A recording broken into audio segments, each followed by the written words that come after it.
Hello, everyone. Hello, Philip. And soon we'll introduce our guest, Denny. Today, welcome everyone to another episode of Mayo Agency Podcast. Thank you for tuning in. If you haven't subscribed yet, you can subscribe now and like this video. But now I want to introduce Denny, who is an executive coach, mentor, and consultant. And today we will be speaking on the importance of work-life balance. I think it's when she mentioned this topic to us, I was like, wow, I really like it. I think it's gonna be a great episode because I know there's a lot of challenges with work-life balance for a lot of entrepreneurs, coaches, consultants, etc. So, Denny, go ahead, give us a brief introduction, and then we could get into today's topic. Yeah, well, thank you so much. Well, like you said, my name is Danny. I'm a coach, mentor, and consultant. I combine those three skills in whatever I'm working on with people. I work predominantly with very busy business leaders. That could be corporate leaders or startup leaders or whatever leader you can think of. Work-life balance is one of the main topics that comes back every time. I haven't done a single coaching where it didn't come up at some point or even was the main focus of the coaching. Love it, love it. So why don't we start, Denny, with I think one of the biggest questions that people will have. Let's start off. What are the challenges? So, in your experience of coaching, what are some of the main challenges people face when trying to maintain like a work-life balance? Well, I think the biggest challenge often is themselves. And that is their belief that they should be working round the clock to make their business successful because that's what business people do. And that really isn't the case. But they often have a very hard time allowing themselves to take care of themselves properly by ensuring that they do have a proper work-life balance. Wow, and you know what? That's a great point because I feel like there's a lot of what I've seen in some cases in the entrepreneurial communities. It's sort of like you could call it like a toxic positivity, right? Where like they sort of glorify Yeah. the fact that you have to like grind it out. You have to be constantly like working and being productive. Because if not, you're not going to be successful. Sort of, I think that kind of has to do with that. I don't know what you think or what Philip thinks, right? In terms of that. But that's one of the biggest things I see as challenges, sort of that the way the community perceives things and pushes certain like mindsets onto certain people where the entrepreneur feels like they have to be in this grind, and maybe that when you're in business there is no such thing as a balance and you don't have to focus on that. What do you think, Philip? Yeah, it's clear from my perspective. I have to say, been there, done that. As we previously spoke about the situation with the burnout and everything, I felt it. I was on the brink of it in 3 occasions in my business career as an entrepreneur. It was crazy. I felt a glimpse, and luckily, I understand the moment and practically switching the paradigm. The problem nowadays is, as you both mentioned, the fact nurturing the culture, the bad practice of grind, grind, grind, grind. You cannot be you cannot be productive without proper rest, without being energized and having your peace of mind as a business owner. In the end, it's not important how many hours you are pushing into something. The point is about the results, and it's clear. Sometimes you'll invest 1 hour with an amazing results. Sometimes it will be 100 hours with some of the results. But constant grinding for the sake of grinding, yeah, it needs to be like this. It's a misconception and a massive, massive, massive mistake people are constantly doing. That is a problem. Your thoughts, Danny? Yeah, absolutely. I think there has been quite a bit of research about where the ideal number of working hours per week are for being the most productive. And the research varies, so there are different sets of data available, but they suggest anywhere between 30 and 60 hours a week at maximum. And anything more than that eats into the productivity of those first hours as well. So your overall productivity actually goes down. And across the world, companies have been trying out the 4-day work week, where people only work 32 hours a week, so 8 hours a day. And actually, the productivity has gone up in most instances, which is really interesting. And the reason behind that is mainly that if you take care of yourself, you take proper rest, you eat well, you do some exercise, you do all the things that you need to be doing, then you actually can be more focused, can be more productive. And it's not like you can never work overtime. I mean, sometimes that's just life and you need to put in the 80 hours or even 100. But it shouldn't be your default working modus. That should be the exception to the rule. Absolutely. Very interesting. No, I like that take. Yes, and I like that you mentioned some of the data, because I think data helps us get better insights into what the realities are, right? Versus what our perceptions may be. Great stuff. The next to lead into the next part of the conversation, how do you, as a coach, how would you say entrepreneurs should be looking at setting realistic goals when it comes to achieving a work-life balance? Because I'm guessing that in my experience, I've seen that me being able to set specific expectations and specific goals that help me achieve. So being intentional, right? When I create my goals, so that when I'm creating my goals, I'm taking into consideration not only the business, but also what I want to achieve in my personal life. I think that that's made a big difference for me in integrating that into my systems, into my calendar. What are your thoughts on that? I think that's exactly it. That's exactly it. It's about having the intention to not just focus on your business, but focus on you too. You need to realize as a business leader that your first priority is taking care of you. Because if you don't take care of you, then you can't take proper care of your business at some point either. So you really need to prioritize that. Do the stuff that you really find important. And if you don't have any important stuff, go out there and find some, because it isn't healthy to only find your business important. Yeah. Wow, very good points. What are your thoughts, Philip? Yeah, it's an extremely cool point. Why? Because I can attest, based on my experience, I'm very passionate about business. Having several of them, it's challenging in the same time. All practical time you have or you could have for the rest, for recuperation or some activity outside the job, I was previously putting into business, or I was constantly doing something for the business. And I felt in some moment it's completely counterproductive. One thing is being passionate about, not doing hands-on something inside the business is also very important, because you need to rest, you need to recuperate, do something else so you could stay passionate still. Because what is also very often happening in the development respectable niche, very often, I heard that so many times from colleagues, partners, friends who are developers. I was so passionate, I was enjoying my job, but after that went over the top cap. From that point on, I lost it. I don't like my job anymore. I ran away doing something else. And that is the point. We are too much involved in terms of longevity within our businesses. So we need to, as Dennis says, take a time and take care of ourselves so we can be long enough in it. Other way around, we could switch our careers on a 2-year frame, switching from one career to another and another and another. There are perks in terms of experience, cumulatively speaking. But to be honest enough, if you're an entrepreneur having your business specific niche, you need to be on top of the game, and how you can achieve it with balance. Yeah, absolutely. Like you say, it's a classical symptom of the burnout that you get totally fed up with whatever you're doing. And some people find their way back, but a lot of them don't. And they need to find some other mission in life because it's just not working anymore.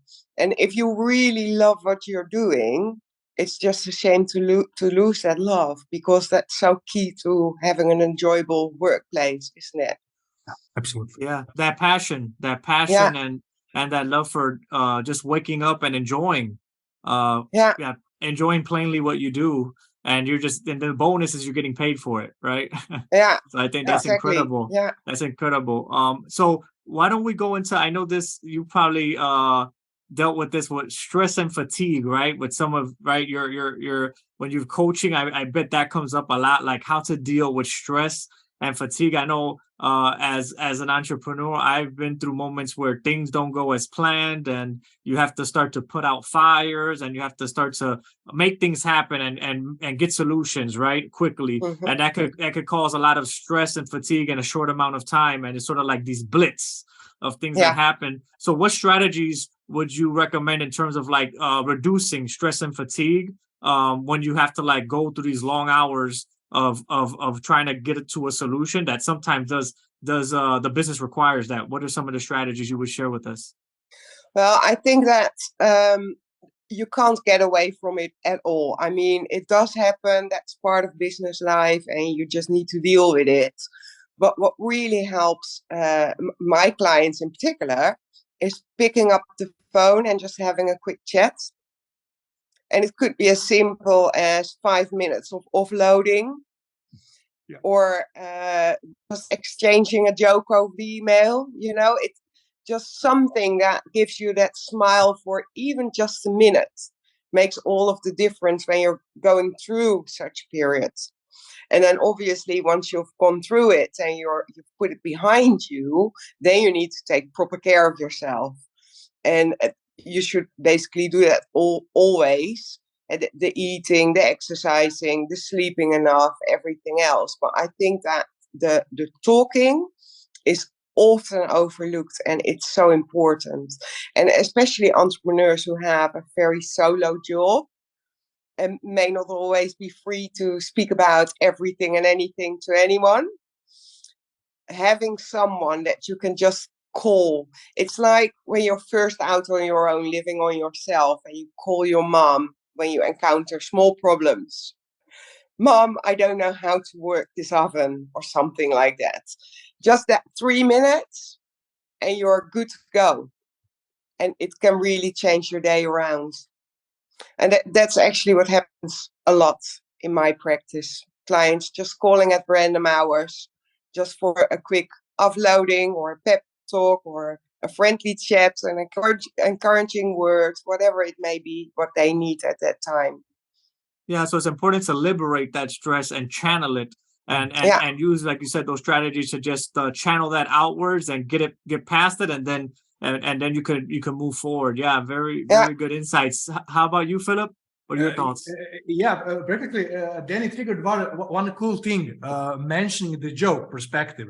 I know our practice in general, you know how it works with us, Jill, is that when we had a crazy situation, stressful one, extremely stressful one in the company, we are transferring that energy, the flow, towards the joke, because that way you can win over any case and scenario, because you can delve in the shithole, or you can choose to transfer it and focus on the solution, but primarily recuperate, energize a bit, share with colleagues and everything, and together you'll win specific case and scenario and push forward. So that is very, very, very helpful in teams. Also, as Danny mentioned, especially remote work, we are working remotely, and it has an amazing set of perks, absolutely. But also in the same time, a potential challenge is being or feeling lonely. So as you said, Danny, just take a phone, pick up a phone and call somebody who is close, a friend, colleague, business partner, whoever, and release that specific pain. Because also quite sure the other side also felt similar or the same day. So you'll simply share the stories, get back to your job, and do everything properly. That's it. I agree, and that's yeah, another valuable part, I think, of coaches, mentors, right? Is that aspect too, to be able to reach out, right? and like Denny said, and like you said, Philip, have that. I call it sort of like it's like a lifeline, right? Yeah. That reminds me of the remember that show Who Wants to Be a Millionaire? Is that the one where they actually quit and you have like a lifeline, right? You could call somebody up. Yeah. Remember that? I Yeah. sort of see it like that, right? Like one of those lifelines that you just call them and they could save the day and help you get past that. So Yeah. I've had it happen in my life, and it's an important asset because sometimes for me it's been a challenge for that as well. I'm a person who's very, very patient, very has a mindset that really I feel like it's very, very hard for me to get frustrated, basically. I'm a person that doesn't get very frustrated quickly. I'm very patient and I could just, brush it off. But also, I think over time I realized that also, if you're not careful, it helps to accumulate those things. You think you're brushing it off, but then it's actually still there over Yeah. time. And you have to luckily I've had people, friendships, like with Philip and other people, right, who I can speak to in different topics, different areas, people who tell me, hey, Gio, I know you may be going through this personal situation, but you know that if you ever need anything, just give me a call so we can talk it over because you're not alone. And those type of people are, like I said, they're lifelines. They could really be of great help in those tough times during business or during life. So I think that's a great take that we mentioned here. This moving on to the next topic of the conversation. I think this is going to be very valuable for people looking to start their journey in work-life balance, Denny. So what are some tips and advice you would give people who are starting off, who want to start to focus on getting the work-life balance, bettering their work-life balance? How can those people start that journey? Well, it's going back to what you said earlier, prioritize it, make it a personal goal. Make sure that you embed it in your daily life. And it can be as easy as making sure that you have a proper breakfast instead of grabbing a chocolate bar around 11. But small changes and make them daily habits can make all the difference. Wow, that's a big one. Yeah, that was short and sweet, and you ended it off very well with the daily habits because I think that is a big part of it. If you want to achieve anything, be it work-life balance or any other type of goal, it starts with that plan, right? You have to Yeah, have a plan, know where you want to go with it, and yeah. then that consistency, like you said, which through that consistency you can develop the right habits that will help you get there. What are your thoughts, Philip? Yeah, I'll share my specific experience, and you both know that, especially a long time ago, I was a sysadmin. For sysadmin, admin is not necessarily obligatory, but it is understandable that you are reachable anytime, by all means, anytime, 24/7. That's it. Something messes up, Philip. So from always available guy, I transferred to never available, practically D&D, and having the windows when I am accessible. And later on, when I was switching the business paradigm, switching towards the agency and other stuff, I implemented it completely. So today and for quite some time, my routine business-wise is 3+2 in a week. Monday, Tuesday, and Wednesday, operating activities, meetings, etc.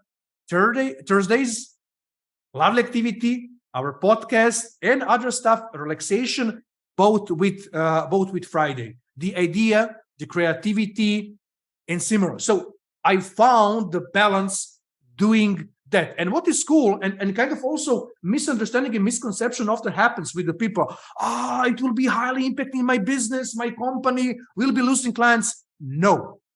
People know when I am available, when I am not. They have my calendar so they can book a time with me when I'm available. And there is no hard feelings. There are no problems. Surely, if there is something critical, I will be answering for sure. I'm not an idiot.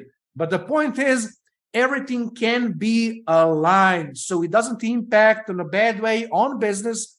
All sides are satisfied, happy, and you have needed and required balance to be in the right spot, in the right place, and in the right mindset in the end. No, I like that. Yeah, that's a great take on your personal experience there, Philip. And also, I think like you're stating, Philip, it's a very for a lot of people it's gonna be a unique journey, right? There may be sort of a framework you can start off with, but eventually, like the way Philip found his way through experimenting and seeing what days work for him, what different schedules work for him to get that work life. I think everybody has to determine what that looks like for them, right? And you have to really think about it, resonate on it, and identify, okay, what does my ideal work life balance look like for me? And I think Yeah. that's what everybody should ask themselves. And then from there, you get somebody like Denny, or you get someone else involved to help you sort of formulate the plan to get to that ideal situation, right? So I think that's a great take we had here. So why don't we're starting to wrap it up, but we still have a bit more time, right?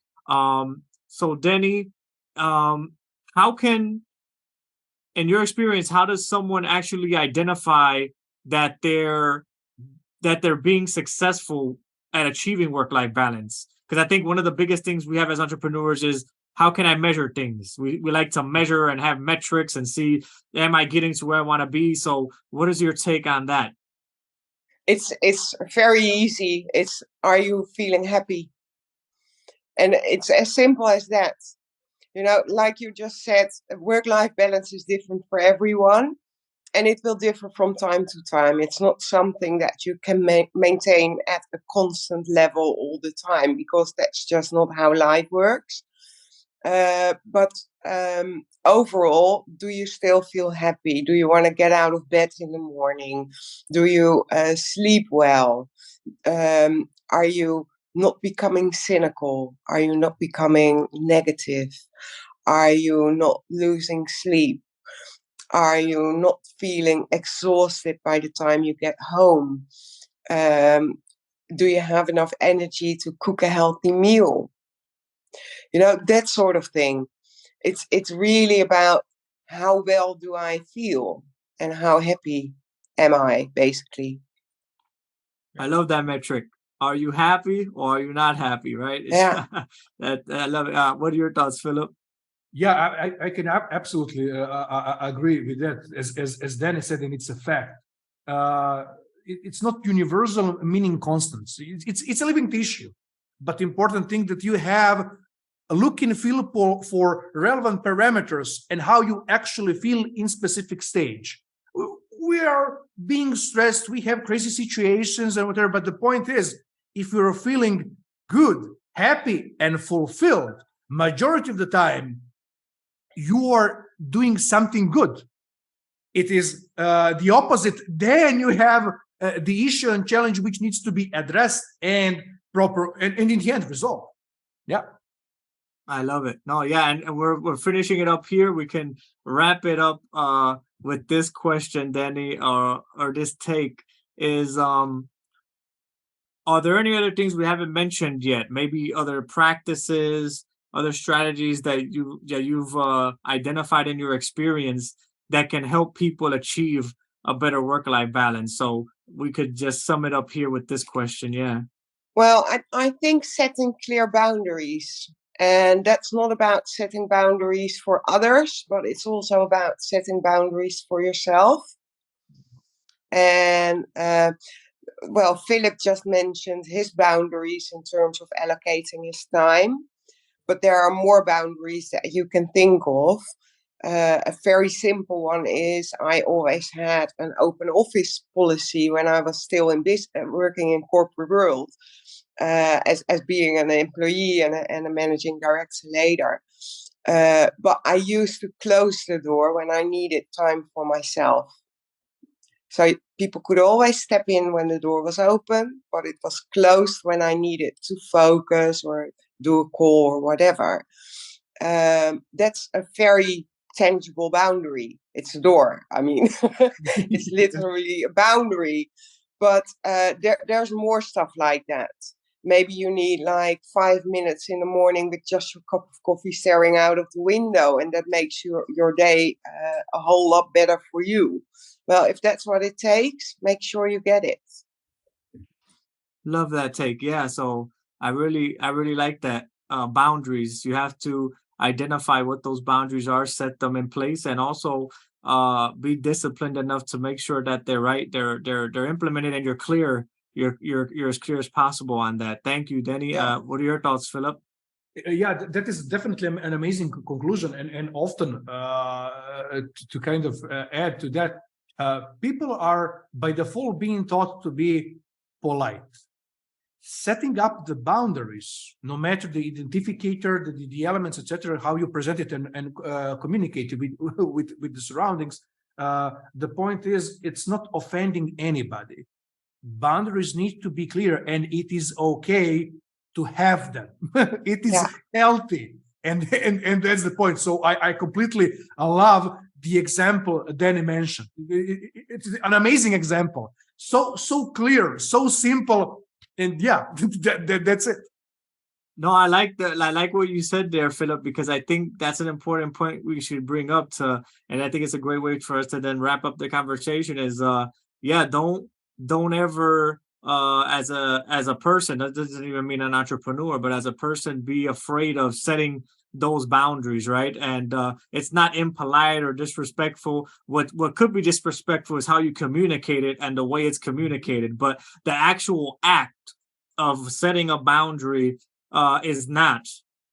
So I believe every person in their personal and business or entrepreneurial life needs to have those boundaries in order to have, we go back to what Denny said earlier, a happy day, a happy life. All right. It all encompasses various things we've talked about on the episode today, which is setting boundaries, understanding what you really want to get out of bettering your work-life balance, the strategies, having people in place that you can reach out to when you feel stressed, among all the other things we spoke about. So I think this has been a very great conversation. And I'll say it again, like Philip just said, don't be afraid to set those boundaries. Don't be afraid to make sure you create a plan that helps you achieve what you believe is the best work-life balance for you, and look for that happiness.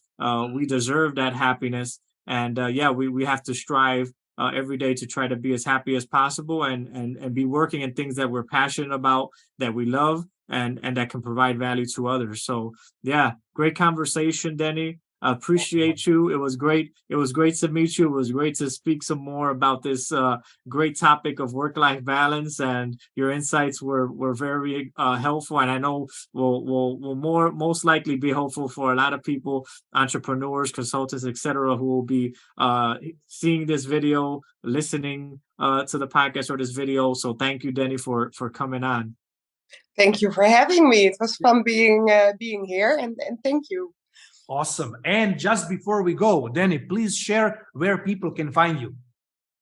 People can find me via info@onaworkmission.com. Great. Any last words, Philip? No. Danny said it all. Great. Well, that is it. I mean, it's another one in the books. Thank you, Denny. Great conversation. Appreciate you. And that's it, everyone. We'll see you on the next one. We'll see you next week. Bye-bye. It was a pleasure. See ya.